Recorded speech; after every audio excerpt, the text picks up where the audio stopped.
Success Mantra, V shape future. Hi everyone, this is your law faculty advocate Vivek Sharma and we are here with the new topic that is contract of indemnity and contract of guarantee। हम दोनों ही topics को independently समझेंगे, फिर दोनों topics के बीच में क्या difference है उसको भी समझेंगे। चलिए सबसे पहले शुरू करते हैं कॉन्ट्रैक्ट ऑफ इंडेमनिटी से। Before that let me give you an overview कि आज हम क्या क्या कवर करने वाले हैं। तो सबसे पहले हम एक सेक्शन देखेंगे 124 जिसमें डेफिनेशन दी गई है कॉन्ट्रैक्ट ऑफ इंडेमनिटी की, ठीक है। उसके बाद हम एक इलस्ट्रेशन देखेंगे इस पर। उसके बाद हम सेक्शन 126 की बात करेंगे इंडियन कॉन्ट्रैक्ट एक्ट के, जो कि बात करता है कॉन्ट्रैक्ट ऑफ गारंटी की। उसके बाद एक इलस्ट्रेशन एंड लास्ट में जो भी हमने पढ़ा उसके बेसिस पर एक प्रैक्टिस क्वेश्चन, ठीक।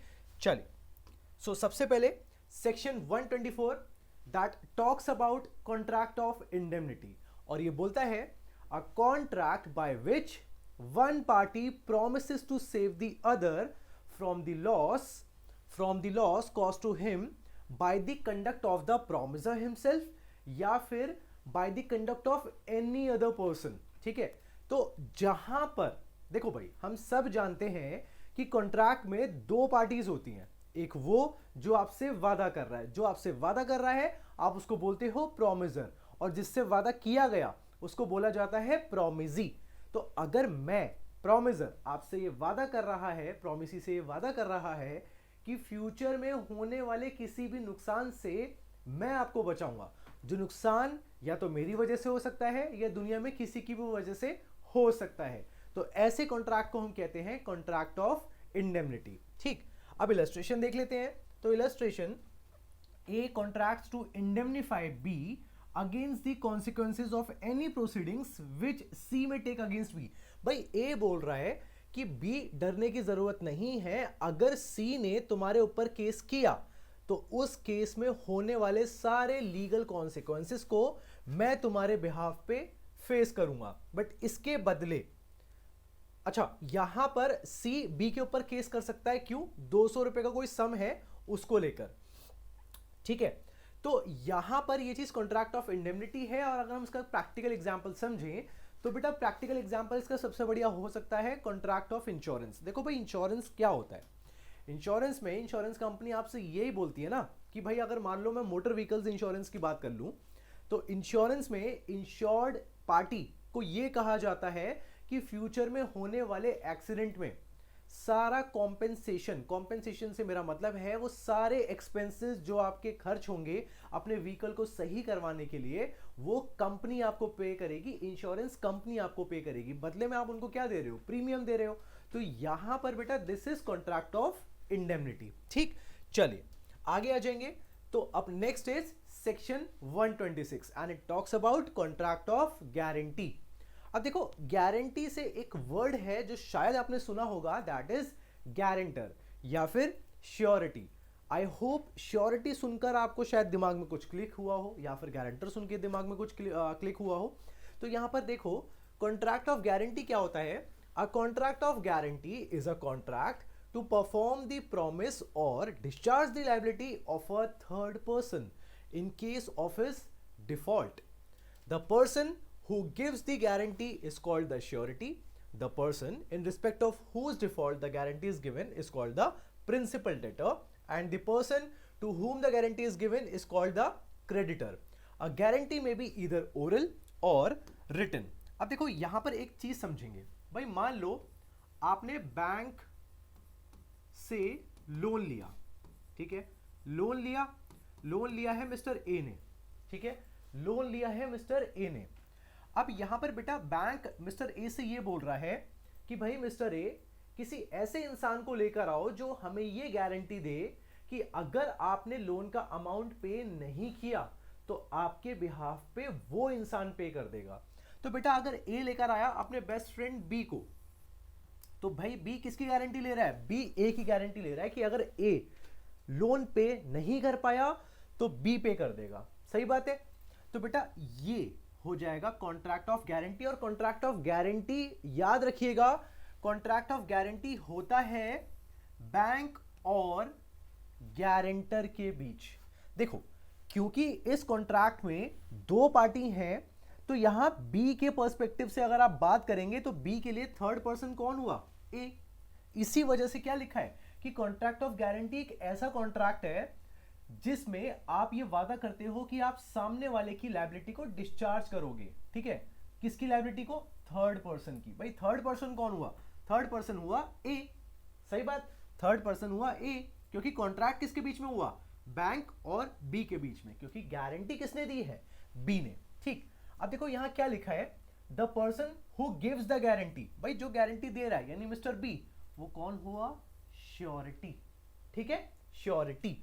और the person in respect of whom default the guarantee is given is called the principal debtor. भाई डेटर से एक वर्ड आ रहा है ना, डेट। डेट मतलब कर्ज, उधार। तो यहां पर कर्जदार कौन हुआ? भाई कर्ज किसने लिया था? लोन किसने लिया था? ए ने। तो ए का नाम हो जाएगा प्रिंसिपल डेटर।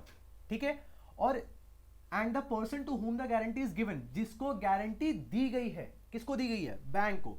तो बैंक कौन हुआ? क्रेडिटर। भाई क्रेडिट का मतलब क्या होता है? उधार।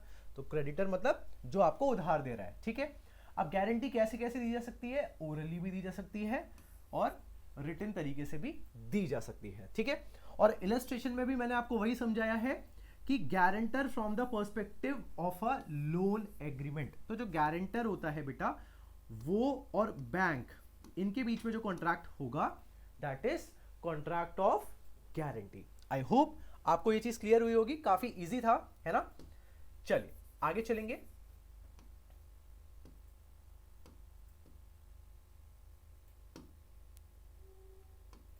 ओके, देखिए सबसे पहले प्रैक्टिस क्वेश्चन देख लेते हैं। ठीक है, अब देखो प्रैक्टिस क्वेश्चन में क्या है, लैंग्वेज समझनी है सबसे पहले हमें। लैंग्वेज ये है बेटा, A approaches to the office of Subhash. भाई ए है, ठीक है, एक मिस्टर ए है, मिस्टर ए सुभाष के ऑफिस जाते हैं। ठीक है, for seeking financial help as he was in urgent need of the same. भाई इनको कुछ पैसों की जरूरत है। सुभाष ने कुछ पैसे उधार दे दिए हैं ए को, और उसके बाद ए सुभाष के ऑफिस से चला गया।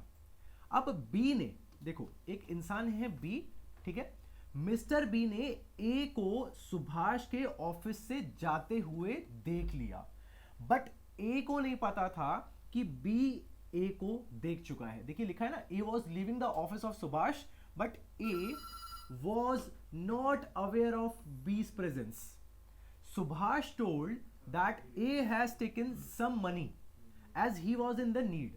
भाई सुभाष ने बताया किसको? बी को, कि भाई ए को मैंने कुछ पैसे दिए हैं। किसने बताया? सुभाष ने। किसको? बी को बताया कि ए को मैंने कुछ पैसे उधार दिए हैं। अब ये बात पता लगते ही बी क्या बोल रहा है? बी ये बोल रहा है सुभाष से कि आप टेंशन ना लो, अगर ए ने पैसे नहीं दिए, अगर ए ने पैसे नहीं दिए तो यहां पर उसके डिफॉल्ट पर मैं पे कर दूंगा।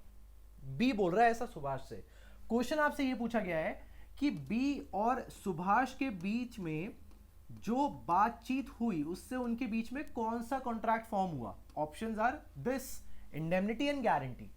अब कई बार हमें लगेगा कि ये गारंटी है, बट बेटा ये गारंटी नहीं है। ठीक है, क्यों नहीं है? क्योंकि बेटा कॉन्ट्रैक्ट ऑफ गारंटी में 3 पार्टीज हैं officially, principal debtor, principal creditor and surety. और ये 3 पार्टीज एक दूसरे की प्रेजेंस में होंगे ना। भाई अगर आप लोन लेने जा रहे हैं तो बैंक के सामने मैं भी खड़ा होऊंगा आपके गारंटर बनकर, आप भी बैंक के सामने खड़े होगे और बैंक का कोई एम्प्लॉय हमारे सामने होगा, यानी हम तीनों एक दूसरे की प्रेजेंस में ये बात करेंगे, ये कॉन्ट्रैक्ट करेंगे, जिस कॉन्ट्रैक्ट को हम बोल रहे हैं कॉन्ट्रैक्ट ऑफ गारंटी। ठीक है, प्रेजेंस का होना बहुत जरूरी है। बट यहां पर बेटा ए को तो पता भी नहीं है कि बी उसकी श्योरिटी दे चुका है सुभाष को कि भाई अगर आप नहीं पे कर पाओगे तो बी पे कर देगा, ऐसा ए को कहां पता है? तो इसका मतलब ये हुआ कि यहां ऑफिशियली सिर्फ 2 ही पार्टीज हैं और वो मिस्टर बी सिर्फ लॉस से बचाने के लिए सुभाष को एक प्रॉमिस कर रहा है। ठीक है, तो यहां पर ये चीज बेटा कॉन्ट्रैक्ट ऑफ इंडेमनिटी हो जाएगी। So the answer is contract of indemnity. ठीक है, आई होप आपको ये चीज समझ में आई। ठीक है, बाकी जैसा कि मैं बार बार बोलता हूं, अगर कोई टॉपिक आपको समझना हो इंडिपेंडेंटली अपार्ट फ्रॉम कॉन्ट्रैक्ट या कोई भी सब्जेक्ट लॉ का, तो आप अपने कमेंट को पोस्ट डाउन करिए and I will surely be coming on coming up with a video on that particular topic. Okay, चलिए मिलते रहेंगे आपसे, ठीक है। Thank you for watching.